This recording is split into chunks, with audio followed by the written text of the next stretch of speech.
Hi. I wanted to share a bit more about my low self-image when I was growing up. I think part of it was due to what you could call the ugly duckling syndrome.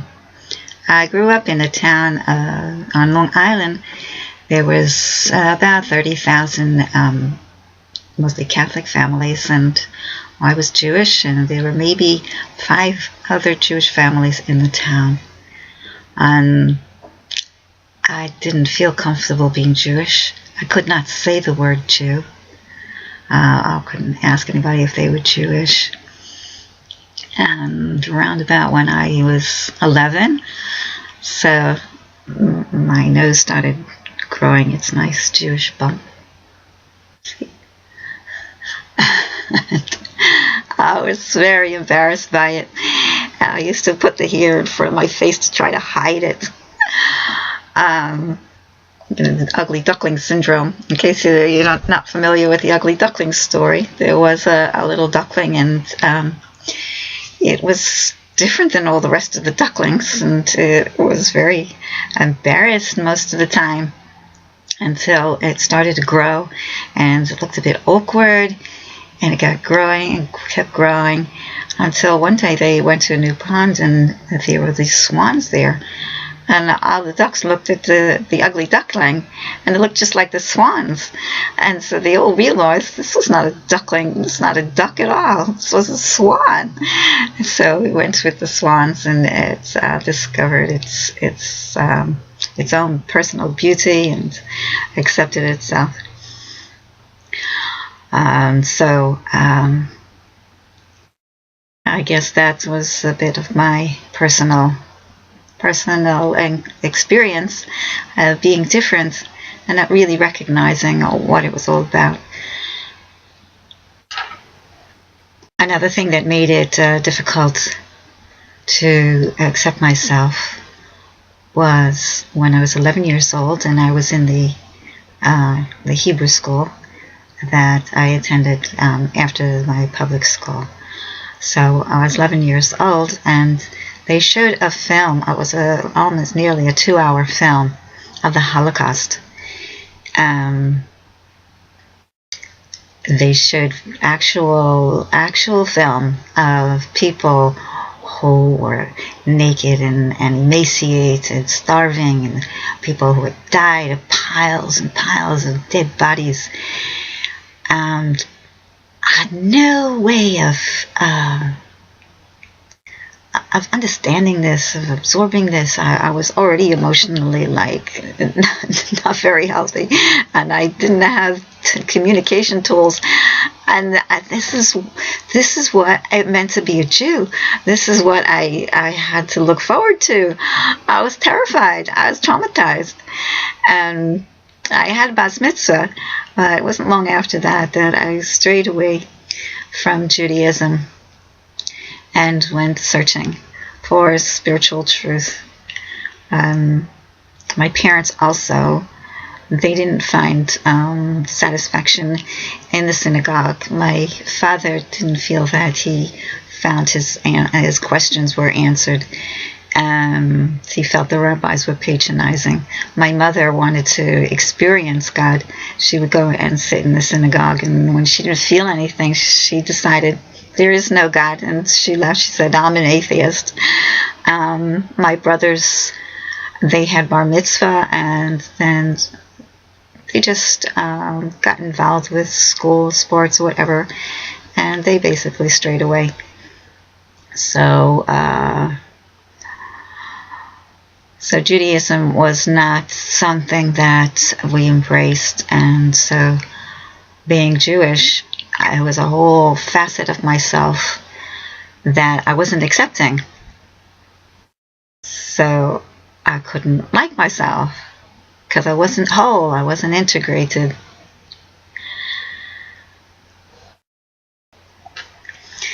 When I was 14, I met a girl in school, and we became quite friendly after a while. And she wanted to introduce me to her friends. Her friends turned out to be born-again Christians. So at first, with being Jewish, that word Christian was just something you don't do. But the friendship grew, and so I just kind of started to go along with her to some of her meetings, and then people were friendly, and I was, of course, looking for this emotional feeling of acceptance and love. So it seemed to be coming from that area. And slowly, boundaries started to come down. And there was one summer that they had, I forget what it was called even, but they had some big rally, whatever it was. And this preacher, he was, I was standing in the back with my friend, and this preacher was calling from the front, and he was saying, if you want to get right with God, then, come up front and, you can get it right with God. And in my heart, I wanted so much to be right with God. And he said, come and repent of your sins. And I was standing there, and all I could hear was like, God wants me, and I want God. And like the room where I just disappeared, and it was like all I could sense was just wanting God. And I didn't see anything left or right. I just went forward. I went all the way to the front, and they had this big pool, and they dunked me under. And I came up, and I felt so clean. I felt so good.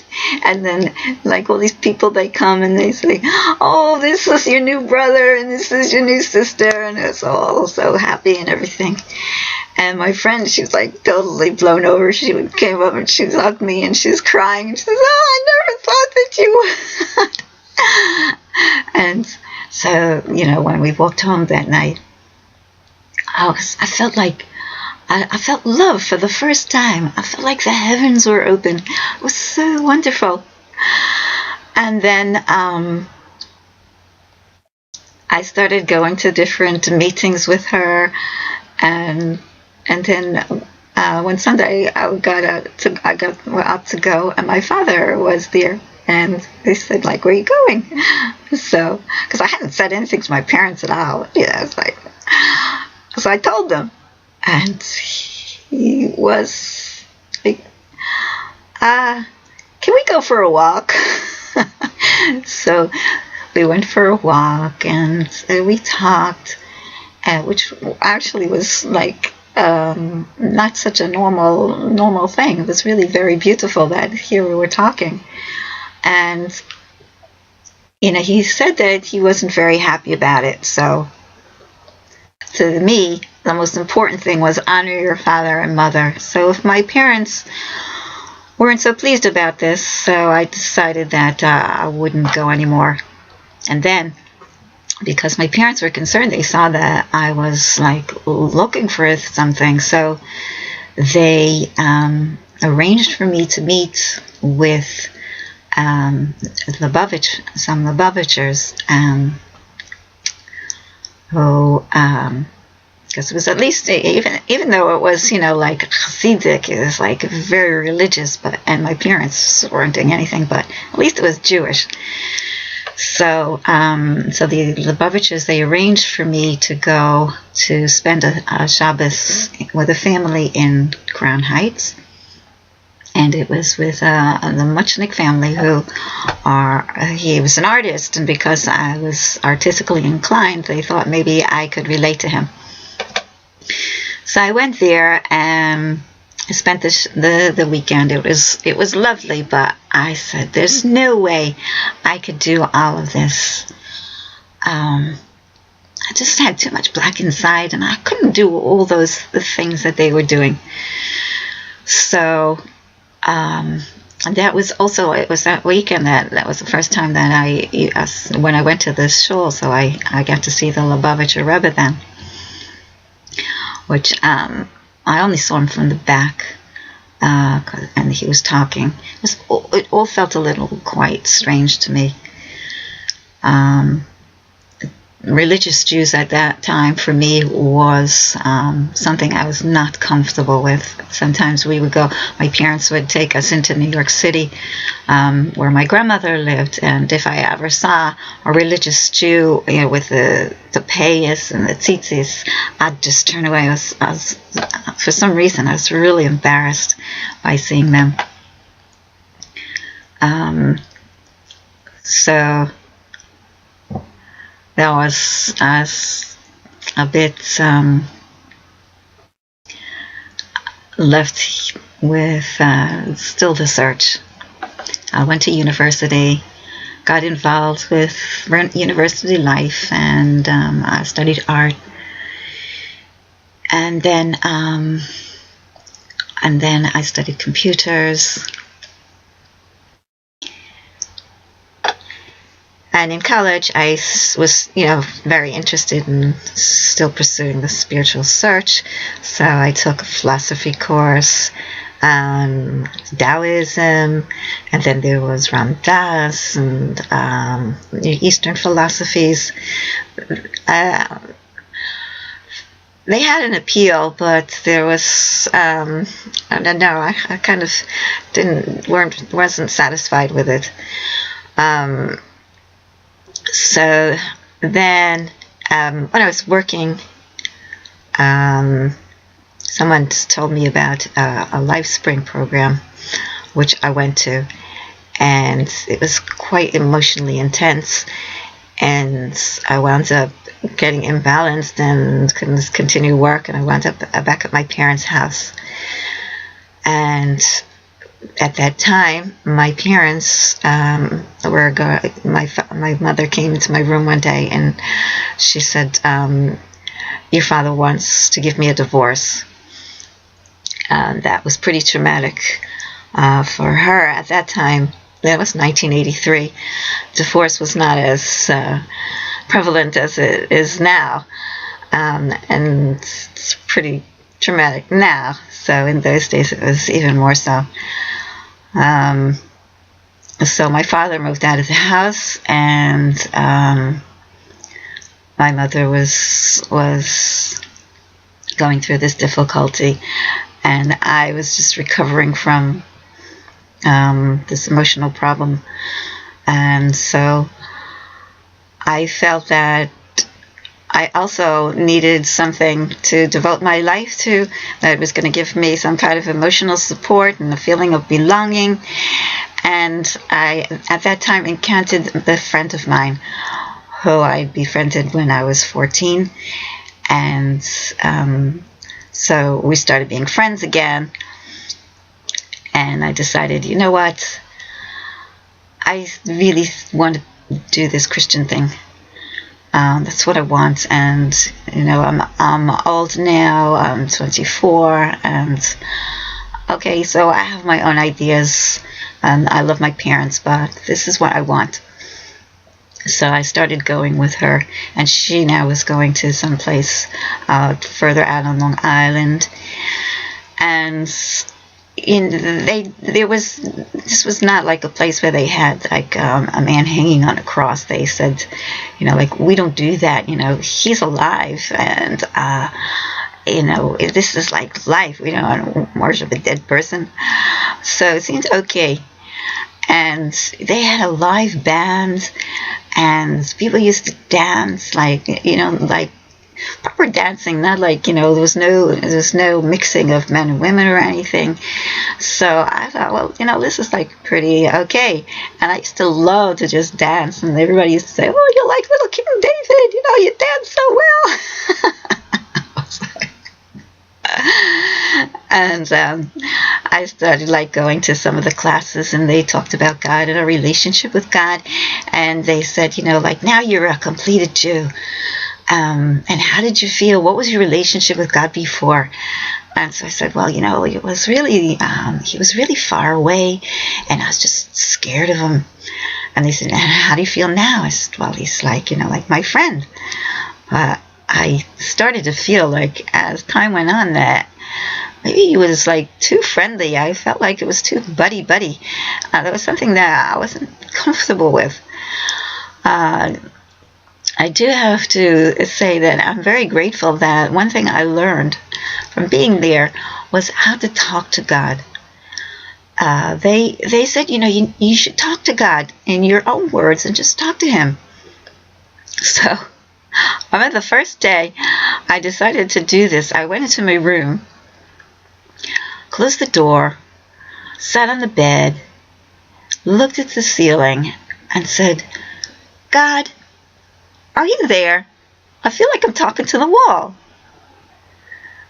And I started talking, and daily I would say things, and gradually I would say things that sort of to test Him, whether it really was God, when God really was there, was He listening? And I started to see things happening in my life that it seemed to indicate that He was listening. Things were changing. So I started building up this relationship. And I was reading the Bible all the time. When before this had happened, my parents, they had a Bible in the house, but I never seemed to be able to get past the story of Adam and Eve. I just, having this feminine bent to me, I couldn't accept that all the troubles of the world were being pegged on one woman because she ate from this fruit. So at that point, I would just close the book and say, that's ridiculous. But now I was reading the Bible, and a real lot from like cover to cover, and I started to like imagine what life was like for the Jewish people when they were in exile, and then when they were in their land. And then I was reading like the New Testament and comparing it, and I started to see like a lot of discrepancies in the New Testament, because one person said this and another person said that. One person says he's a baby, and then another person says he says this, and then another one says that. I was like, I had a lot of questions, and I would go and ask the pastor, and it seemed to get any proper answers.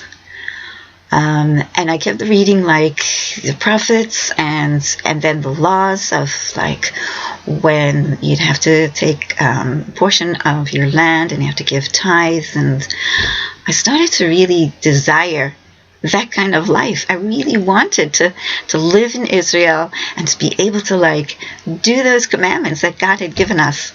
And I started to realize, you know what? We're not doing that. We are in exile. And more, I felt more and more Jewish. And so I then encountered some Jewish people who called themselves Messianic Jews. And they still believed in this Savior, but they did it in a Jewish way. And then they had more Jewish sounding music, which really touched my soul. And so they used to like, they would bring in more of the mitzvahs, even though they were still like, believing in this guy. But it had like for Hanukkah, they'd light the candles and they would say the bracha. And the Jewish bracha that I remember when I was a kid, but they also put his name in it. And something there just didn't feel right. I was like, what's he doing in there? But I still was very much entrenched in the emotion of it, and and the music and the dance, and the whole social aspect of it. So my mind was searching and searching and searching for what is really true. And then an old friend of my parents, I met, and they invited me to their Seder, their Passover Seder. And I went, and so more and more of me was, more and more of my Jewish side was being strengthened. And soon after that, I decided I wanted to try to keep Shabbos, but I couldn't tell any of my Christian friends. I really thought they'd try to talk me out of it. So I would just stay in the house all day. I tried to pray and just eat and I sleep and do nothing because I didn't really know how to keep Shabbos, but I didn't want to like do anything against Shabbos, so I just did nothing. And then I went to a synagogue for Rosh Hashanah. I drove, but because it was a conservative synagogue. And I was getting closer and closer. And then I chose to, my father at that time, he had bought a house, he bought a second house, and upstairs he said to me, if I wanted, he would fix it up into an apartment and I could live there. And he encouraged me to get another job. He wanted me to get a computer job, good paying computer job. So I applied where he worked. But at the same time, I applied at the Jewish Community Center because I really wanted to be with Jewish people. And I applied for a secretarial job, which paid $4 an hour. And they accepted me, and I chose that. And my father was really disappointed. But my spiritual side took precedence. So I started working there, and the Lubavitch family, the Lubavitch office was upstairs from where I worked. I started to, and there was a rabbi there. The rabbi who worked there was the one who my parents had introduced me to when I was a teenager. So I started going up there, and they always had pizza, which they had brought in from Crown Heights, and they would give it to me, and pizza was always my favorite food. And there was a wonderful secretary there, Lisa, and she, Aloha Shalom, she used to invite me to her house. She lived by herself because she was divorced, and so I got to spend a good deal of time with her, and talked about things. And then other Lubavitch families started inviting me for Shabbos, which felt really good. Like they used to fight over me, and that just made me feel so wanted. Who was going to have me for Shabbos next? And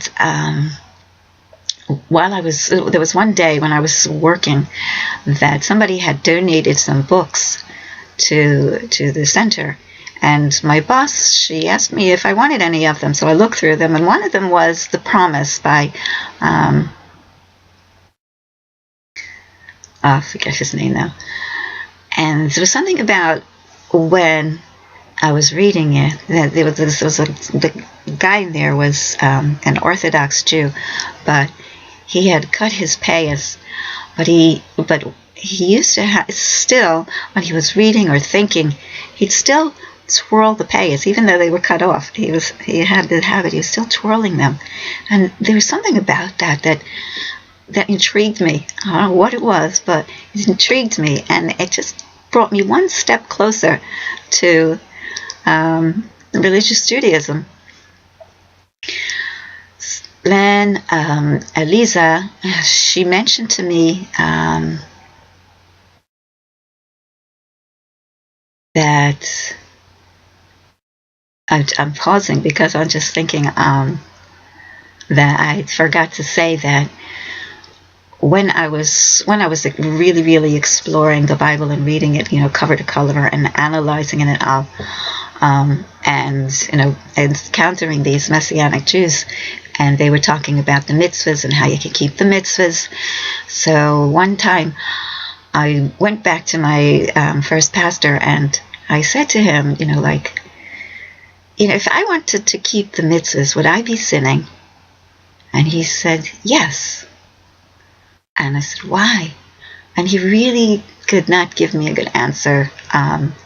He just kept saying the same words over and over. And every time I tried to analyze it or want to find out good solid reasons, he just kept saying the same words over. He didn't understand.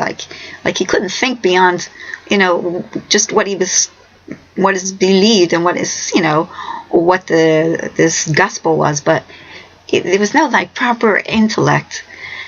As I said, this is not for me. I just wanted to share that because it's really a very crucial point. It's like the search for truth. So my friend Eliza, she told me about this place in Minnesota that I could go to. There was this Rabbi Manis Friedman who runs a girls' school, and I could go there for a week retreat. And I didn't have any money at the time with my $4 an hour job. I was trying to just pay the rent. And there was another significant thing that happened, that one time I was invited to the Taldan's house for Shabbos. It was Friday night. I went, and then I didn't want to sleep over, which they were encouraging me to sleep over. I didn't want to, so I drove home, and when I got home, I went to the fridge and I had some sausages which my friend had given me, my non-Jewish friend had given me, and when I ate it, about 15 minutes later, I was doubled over in the worst stomach cramp I ever had in my life. And I got on the phone to her, and I told her I was crying, and she said, "Oh, it must have gone off." And I said, "Oh no, because it's not kosher, and it's not kosher." And I was thinking, I drove on Shabbos and I ate this not kosher food, and now I'm being punished. I was this horrible pain. And I said, "I'm never going to drive on Shabbos again. I'm never going to eat non-kosher meat again." And I stuck to it. Maybe it sounds silly, but that was what I decided, and I kept it. And you need something. You need something to make changes, to make very dramatic changes. Sometimes you need something to realize what you really do want. So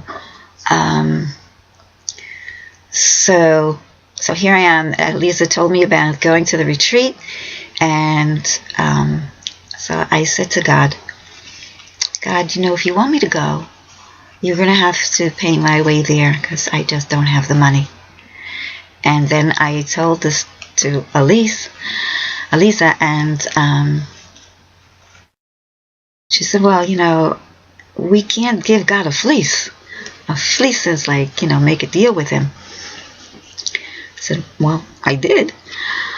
And then the Rabbi Taldan, he came to me a few days later, and he said, God works in strange ways. Somebody called me, and without my mentioning anything, he said that he had some Misa money, some of the tithe money, and he wanted to give it if there was anybody that could use it. So Rabbi Taldan said, "Well, as a matter of fact, I do know someone who could use it." And so my airfare to Minnesota and my week's stay there was covered. So I went to Minnesota. And I had heard one tape by Manis Friedman spoke about the Jewish concept of the Messiah.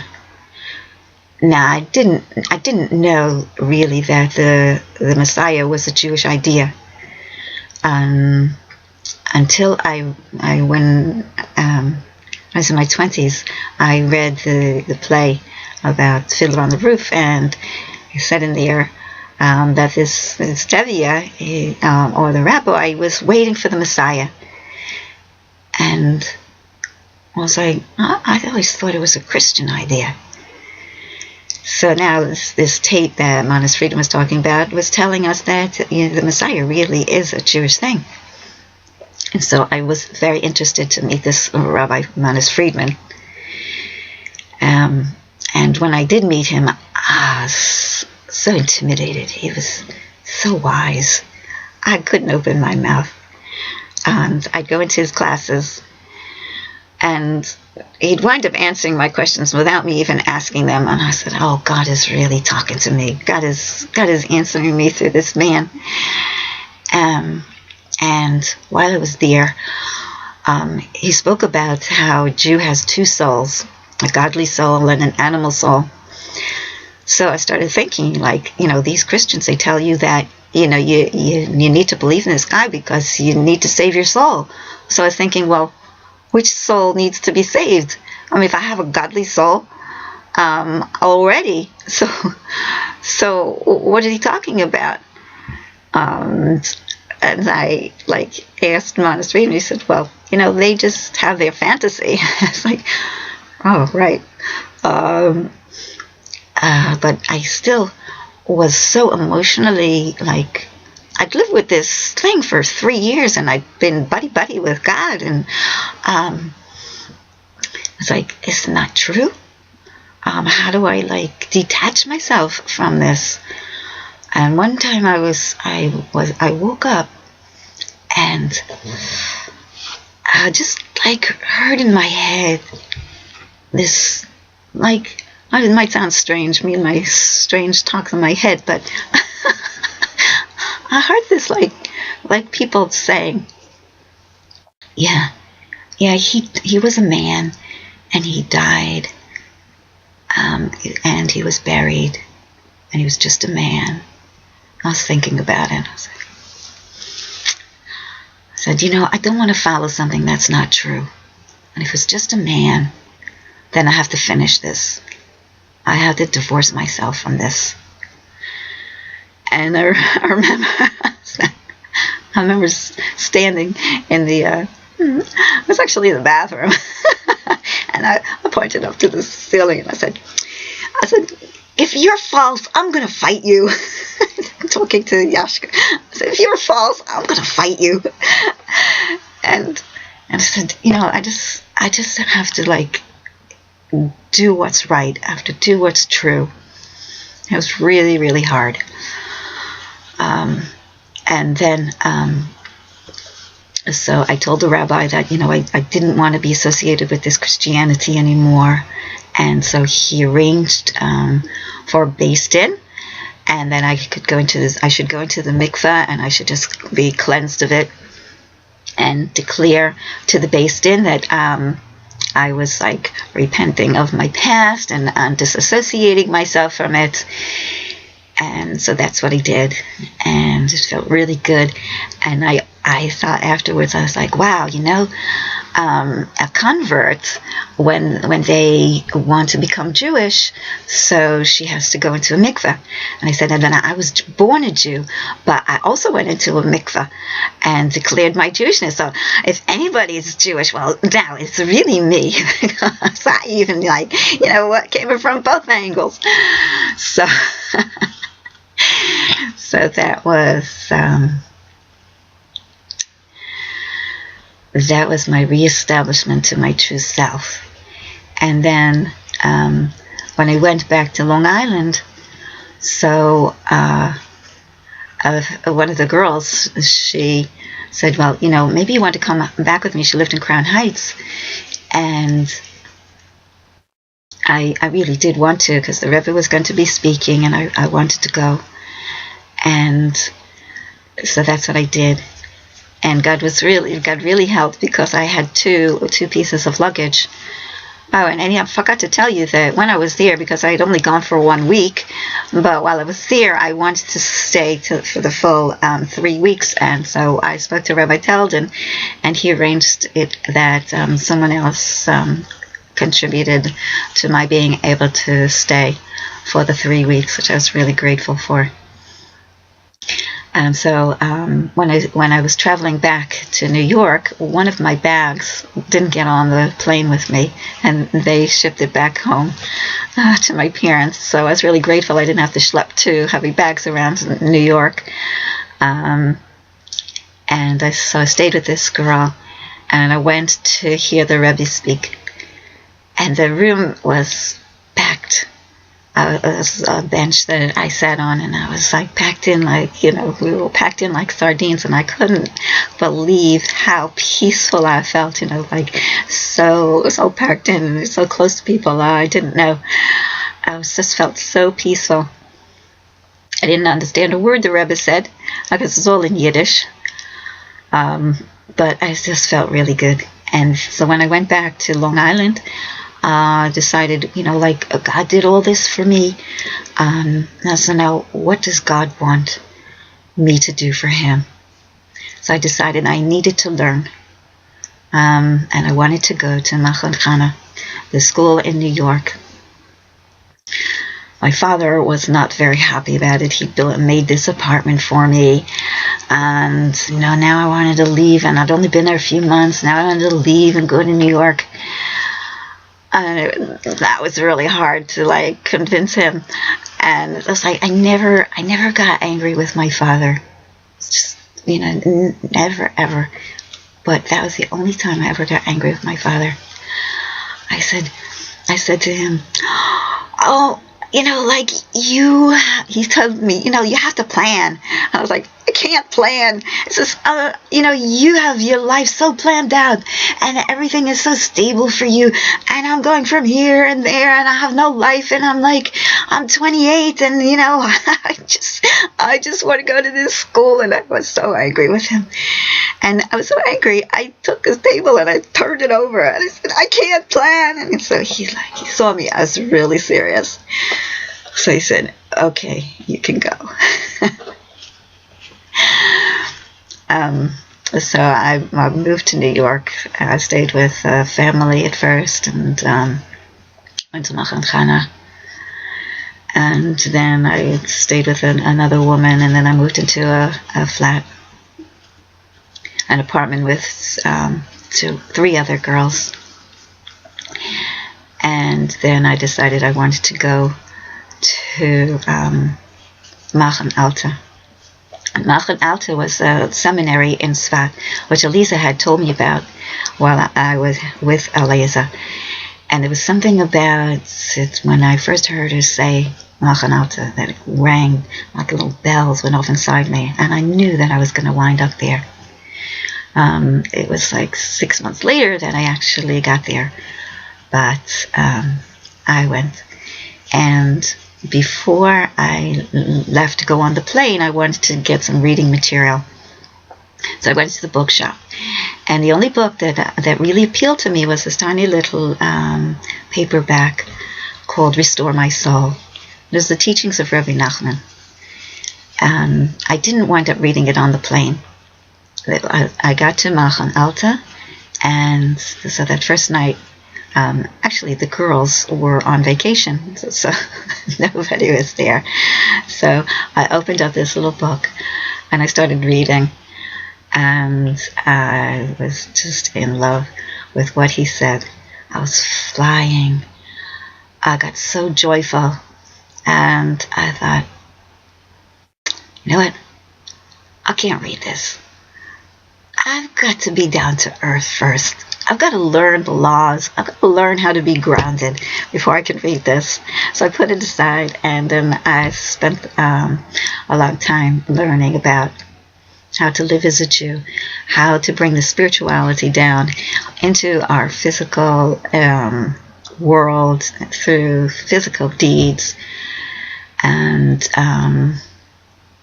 that was the beginning of becoming a fully integrated person.